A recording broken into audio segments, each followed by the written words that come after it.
Hey everyone, the 2026 World Cup is the biggest in history. 48 teams, 104 matches across the US, Mexico, and Canada. FIFA is pulling in billions like never before. But here's the real question. Is this tournament actually creating wealth for the cities and people hosting it? Or is it making FIFA and its sponsors insanely rich while taxpayers foot the bill? Today we're running the numbers, checking the data, and giving you the honest truth. Stick around until the end. I'll reveal who the true winners and losers are. Let's get into the lab. Welcome back to the Econ Lab, where we take the world's biggest economic questions and put them under the microscope. If you're new here, hit subscribe and turn on notifications. We post every week. Today's experiment, the economics of the 2026 FIFA World Cup. Billions of dollars, 3 countries, 48 teams, and a financial structure that most people never see. Smash that like button if you want the real breakdown. Let's run the experiment. Section 1, the scale. Before we analyze anything, we need to understand the sheer size of this thing, because the numbers are genuinely historic. For the first time ever, the World Cup is co-hosted by 3 countries, played across 16 cities, with a record 104 matches. FIFA projects total revenues for the 2023 to 2026 cycle at approximately $13 billion, with around $8.9 billion coming directly from this tournament alone. Here's the breakdown. Broadcasting rights, nearly $4 billion. Sponsorships and marketing, over $2.8 billion. Tickets and hospitality, using dynamic pricing for the first time in World Cup history. Base tickets starting at $60 and Category 1 final seats reaching $7,875. On prize money, FIFA will distribute a record $871 million across all 48 nations. The champion takes $50 million, the runner-up $33 million, and every team is guaranteed at least $12.5 million just for qualifying, even if eliminated in the group stage. That's a 65% increase over Qatar 2022's $440 million prize pool. The scale is clear. Now let's look at where the money actually goes.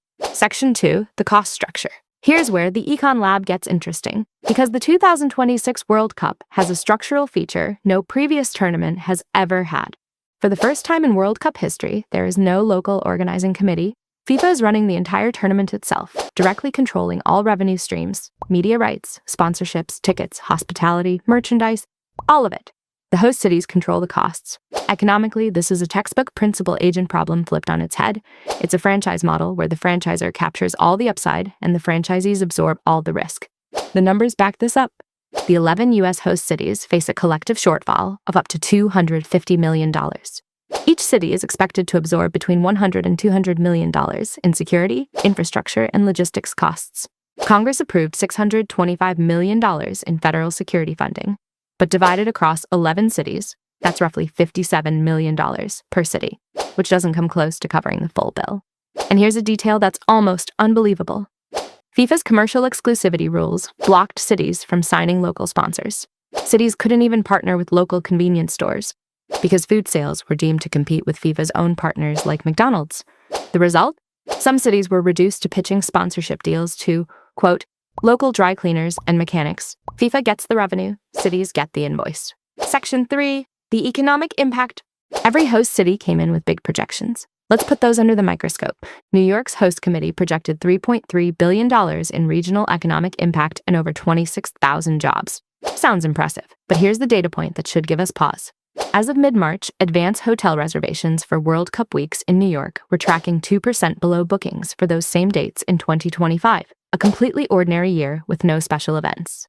This is what economists call the substitution effect. When domestic tourists shift their spending from one activity to the World Cup, that's not new money entering the economy. It's just redirected spending. True economic impact only comes from genuinely new spending, international visitors, new business activity, exports of experience. The positives are real and shouldn't be dismissed. Hotels, restaurants, airlines, ride shares, and local retailers do see significant short-term revenue spikes. Merchandise sales surge. Temporary jobs are created, but the long-term legacy question is where things get complicated.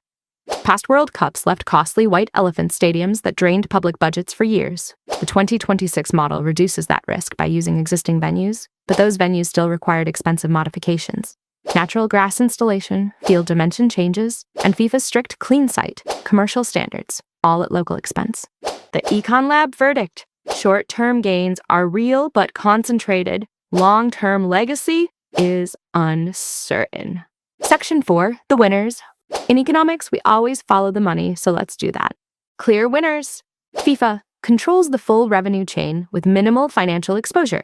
Projected net profit of over $1 billion for the 2023 to 2026 cycle. Global sponsors and broadcasters.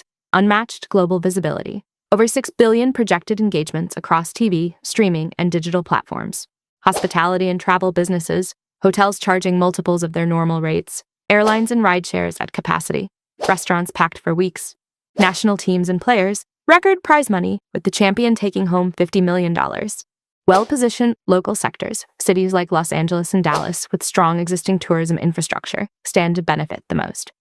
One important nuance for our analysis, FIFA is technically a non-profit organization.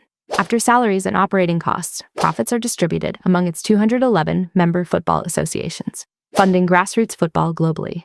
That doesn't make the host city model fair, but it does make the full picture more complex than a simple FIFA takes everything narrative. Section 5, the historical data. The Econ Lab doesn't just look at today's data.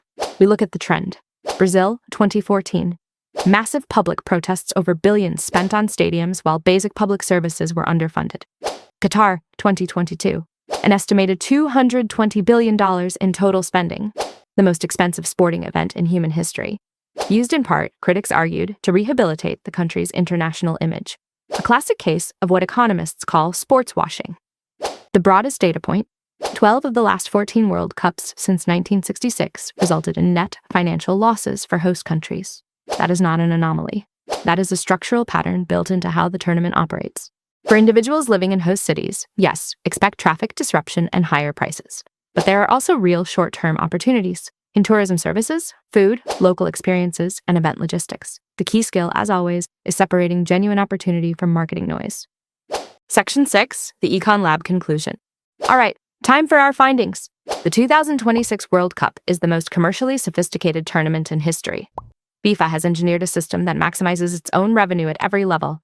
Full control of all income streams, costs externalized to host cities, and airtight commercial exclusivity that prevents cities from even partially offsetting their expenses. This is a masterclass in value extraction, and a cautionary tale for any city thinking about hosting a mega event without fully reading the contract. The broader lesson for the Econ Lab: big events don't create wealth equally, they redistribute it. And the direction of redistribution depends entirely on who controls the rules. Understanding that principle applies far beyond football. So, experiment complete. Does the World Cup create real wealth? It creates some, for FIFA, broadcasters, and certain local businesses, but the benefits are uneven, concentrated, and heavily tilted toward whoever controls the revenue structure. That's the data. What's your take? Do you think your host city will come out ahead or in the red?